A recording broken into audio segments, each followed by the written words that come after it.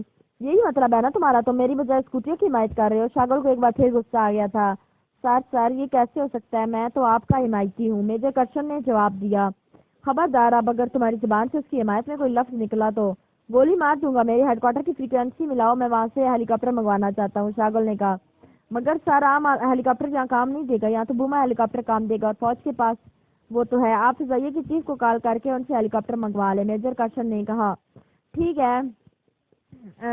او air marshal سے بات کراؤ جلدی فوراً. شاگل نے تیز لہجے میں کہا اور میجر کرشن نے جلدی سے ٹرانسمیٹر پر ایئر ہیڈ کوارٹر کی اسپیشل فریکوینسی ایڈجسٹ کرنی شروع کر دی. پھر اس نے بٹن دبا کر شاگل کو کال دینی شروع کر دی. Hello chief of Kafiristan secret service Shagal calling air marshal. Shagal نے تیز لہجے میں کال دینا شروع کر دی. Air head quarter attending. Vice air marshal صاحب موجود ہیں؟ ایئر مارشل صاحب بیرون ملک دورے پر ہیں. دوسری طرف سے کہا گیا. ان سے بات کراؤ. نانسنس وقت ضائع مت کرو. شاگل نے غصیلے لہجے میں کہا. یس سر بات کریں. دوسری طرف سے گھبرائے ہوئے لہجے میں کہا گیا. Hello vice air marshal speaking. چند لمحوں بعد ایک باوقار سی آواز سنائی دی. میں شاگل بول رہا ہوں وادی وارنگ سے. مجھے فوری طور پر ایک بوما ہیلی کاپٹر چاہیے فوراً. شاگل نے ٹیکوانا لہجے میں کہا. بوما ہیلی کاپٹر؟ یہ ہیلی کاپٹر پرائم منسٹر صاحب کی خصوصی اجازت کے بغیر نہیں مل سکتا. آپ پلیز پرائم منسٹر صاحب سے بات کریں. وہ جیسے حکم دیں گے تعمیل کریں گے. وائس ایئر مارشل نے جواب دیا. Over and all. شاگل نے ایسے لہجے میں کہا جیسے وہ بولنے کی بجائے وائس ایئر مارشل کا گلا اپنے دانتوں سے دبا رہا ہو. پرائم منسٹر اس کتیا کا حمایتی ہے. اس نے پہلے ساری تفصیل پوچھنی ہے اور جب اسے معلوم ہوگا کریڈٹ ریکھا لے سکتی ہے تو اسے مجھے انکار کر کے ریکھا کو اطلاع کر دینی. اس لیے اب کوئی اور طریقہ سوچنا ہوگا. شاگل نے کہا. دوسرا طریقہ جناب اسکیٹنگ ہے. وہ 2 گھنٹے لگ جائیں گے وہاں پہنچنے میں. میرے آدمیوں میں 2 آدمی اس کے ماہر ہیں. وہاں جا کر انہیں ہلاک بھی کریں گے اور ان کی لاشیں ہیلی کاپٹر میں لے کر واپس آئیں گے. میجر کرشن نے کہا. وہ اس دوران ہوش میں تو نہیں آ جائیں گے؟ شاگل نے پوچھا. نو سر جب تک اس مخصوص گیس کے توڑ کے انجیکشن نہ لگائے جائے وہ خود بخود ہوش میں نہیں آ سکتے. میجر کرشن نے یقین دلاتے ہوئے کہا. ٹھیک ہے. اس صورت میں 2 گھنٹے گزارے جا سکتے ہیں. فوراً بھیجو اپنے آدمیوں کو. شاگل نے اس بار مطمئن لہجے میں کہا اور میجر کرشن نے ریسیور اٹھا لیا. ایک چھوٹے سے بند کمرے میں ایک میز کے پیچھے ریکھا بیٹھی ہوئی تھی. میز پر ایک مستطیل ٹریک پر لانگ رینج ٹرانسمیٹر اور انٹر کام سیٹ پڑا ہوا تھا. ریکھا کی نظریں مشین کی روشن سکرین پر جمی ہوئی تھی جس میں ایک بوما ہیلی کاپٹر تیزی سے قریب آتا دکھائی دے رہا تھا. وہ لمحہ بلمحہ بڑا ہوتا جا رہا تھا. یہ سب بکواس ہے. عمران اس کے ساتھی کس طرح اس پہاڑی کو اڑا سکتے؟ یہ کوئی اور چکر ہے. ریکھا نے اگلا بڑبڑاتے ہوئے کہا. چکر؟ کیسا چکر؟ اس کے ساتھ بیٹھی ہوئی کاشی نے چونک کر پوچھا. میرا دل کہہ رہا ہے کاشی کہ شاگل اور راجیش دونوں مل کر مجھے چکر دے رہے ہیں. جو کچھ یہ کہہ رہے ہیں اصل بات یہ نہیں ہو سکتی. ریکھا نے کہا. آخر وہ پہاڑی کے قریب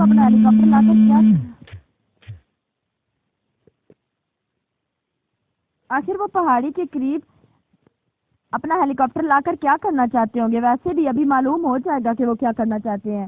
کاشی نے جواب دیا اور ریکھا نے اس بات میں سارے لا دیا. او ہو یہ ہیلی کاپٹر اتنا قریب آ رہا ہے. ریکھا یک لاکھ سے چھل پڑی. دوسرے لمحے سکرین پر صاف ہو گئی. اس پر سے ہیلی کاپٹر یک لاکھ سے اس طرح غائب ہو گیا جیسے فضا میں تحلیل ہو گیا ہو. یہ کیا ہوا؟ یہ ہیلی کاپٹر کہاں غائب ہو گیا؟ کاشی نے اختیار پوچھا. یہ چیکنگ مشین کی رینج سے باہر ہو گیا ہے. اس کا مطلب ہے کہ یہ پہاڑی کے اس قدر قریب آ گئے ہیں کہ پہاڑی میں نصب کیمرے اوٹ کی وجہ سے انہیں چیک نہیں کر رہے. مگر شاگل تو کہہ رہا تھا کہ عمران اس کے ساتھی پہاڑی کے دامن میں ہے. ریکھا نے کہا. اسی لمحے میز پر موجود انٹر کام کی گھنٹی باز اٹھی اور ریکھا نے جلدی سے ریسیور اٹھا لیا. ریکھا بول رہی ہوں. ریکھا نے تیز لہجے میں کہا. شاگل بول رہا ہوں. مجھے اطلاع دی گئی ہے کہ ایک ہیلی کاپٹر پہاڑی پر اترا. اس میں سے ایک عورت اور 5 مرد باہر آئے ہیں. یہ کیسا ہیلی کاپٹر ہے اور یہ کون لوگ ہیں؟